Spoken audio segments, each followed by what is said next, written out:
Good afternoon, everyone. As director of a archaeological open-air museum, it is a great pleasure now to talk about a topic which is very dear to my heart.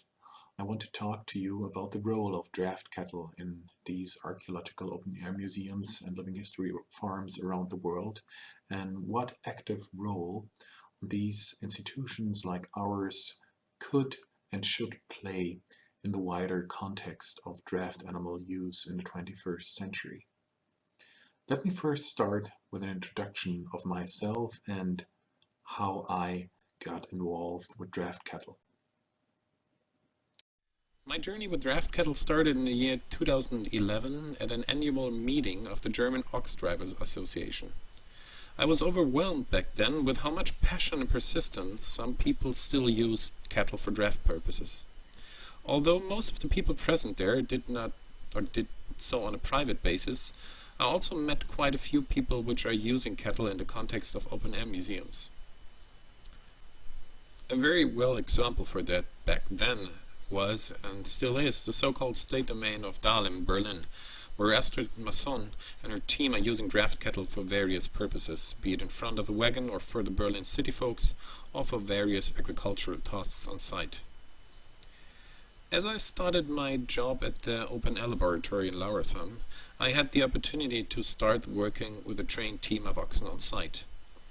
Before that, I took many training classes and courses in order to gain some practical experience before we actually got the cattle for Lauresham. It took me and my colleagues nevertheless a couple more years until we could consider ourselves at least a bit as skilled ox drivers. Looking at 2020, we are now training the cattle ourselves and skate up quite a bit, so we currently use 5 males, which means 3 oxen and 2 bulls, and 2 cows for our various draft purposes. My PhD thesis on the use of draft cattle in early medieval agriculture, the fact that I am an active ox driver myself, and my ongoing engagement within the ox driver communities and networks like AIMA, ALFAM or EXARC brought me to a point on which I wanted to evaluate the current situation of draft cattle usage within open-air museums and also archaeological open-air museums, and to develop an international framework for the exchange of experience in that field, and most importantly to promote the usage of draft cattle just because it rocks. Please see this paper therefore as conversation starter and starting point of a larger project that I am pursuing. I hope that the discussion after this talk will give us the opportunity to start with it today. So let's first ask a set of questions. Why do we even keep draft cattle in archaeological open-air museums? Well, most importantly, the presentation of draft cattle can, beside the agricultural implements themselves like plows or harrows, pose as one of the most direct links into our agricultural past. The use and even most of the techniques remained unchanged throughout the millennia. Therefore, draft cattle usage can open us windows into various periods starting from the Neolithic until the presentation of farm life in the first half of the 20th century.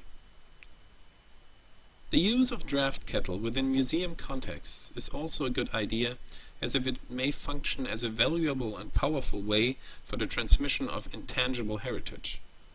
To some extent, it is the museum, living history farms, or organizations like Tillers International that got into the role of preserving and teaching these fundamental techniques. Have a look at Howell's Living History Farm, for example, in the United States, on which they provide training sessions for US Peace Corps volunteers, missionaries, and others working in both international and local agricultural extensions. This is also reflected in many draft cattle courses that are held in museum, being at the Ecomusée d'Alsace in Ungersheim or elsewhere. Using the cattle for agricultural purposes can in this context also be seen as sort of a in vivo conservation of alt culture techniques. Only by using these agricultural implements, be it originals or reconstructions, in a authentical manner, we will be able to preserve these techniques or even to further develop them. Also, more generally speaking, working and training the draft kettle are of great importance. Let me quote Edward Schultz here from Colonial Williamsburg, which was writing the following in an article he wrote for a conference on living animals in museum activities in Sverigiana in 2013. The skills of working draft animals have been declining throughout the developed world for many years. What took thousands of years to refine is very close to being lost. There are also advantages keeping cattle, as they are usually easy, becoming the stars of each museum. Looking at Lauresham, where our draft oxen are by now available as stuffed miniature versions, or at Archaeology, where Isaac and James, two Zayagessa to Dunker cross oxen, even have their own Facebook page and fans of their own, you can clearly see the advantages of using these impressive animals as an integral part of the daily presentation in the museums. Starting from getting them haltered, yoking them, and getting them into harness, and then putting them to work can draw hours of visitors' attention. Lastly, there are clearly some functional and ecological benefits of keeping the draft animals in a museum context, and also in general. The smaller the fields get, or when thinking about medieval ridge and furrows, modern equipment is developing disadvantages compared to draft cattle. On a side note, we would not even be able to use a tractor on our ridge and furrows on site, even if we wanted to. Let me now come to a second question. What are the problems or limitations when keeping and using draft cattle in museums? In that respect, the historical setting, perspectively period in which cattle are to be implemented can cause problems, of course. We are basically just not allowed to replicate animal keeping traditions or practices which are not conform to veterinary rules or laws. To some extent, this can also be said when it comes to harnessing. Not all known types of yokes can be considered as very animal-friendly. As a museum worker, you therefore always have to consider if it is necessary to break with the authentic setting for an animal welfare reason. We do this as well in the open air laboratory, as we use modern 3-pad collars for all the heavy work of the draft cattle. In one way, this is another possibility to get in touch with the public again and get a positive conversation started. There is one more important thing that I want to talk about in that respect, and that is skills.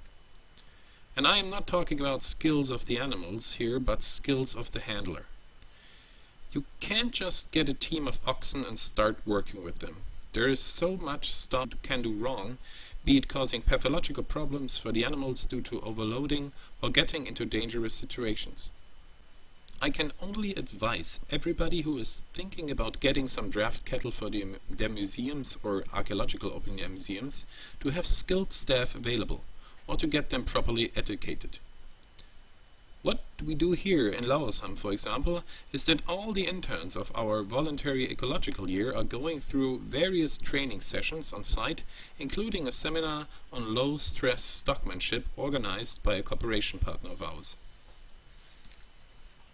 Let's come to perspectives for the future.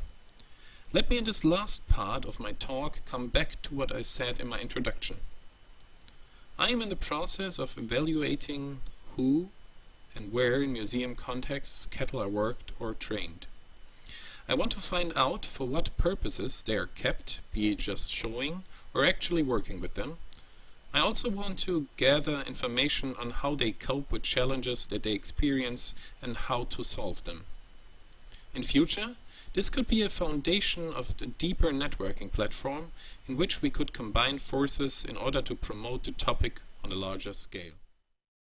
A first step in that direction was a survey I conducted with archaeological open-air museums and living history farms in Europe and North America, and it was interesting to see that draft cattle are always seen as a key or prominent element of interpretation in the respective museums.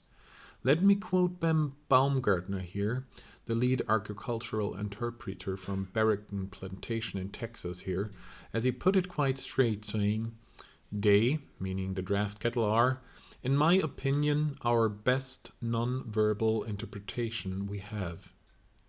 When visitors walk up and see the oxen at work, they are instantly transported to another time."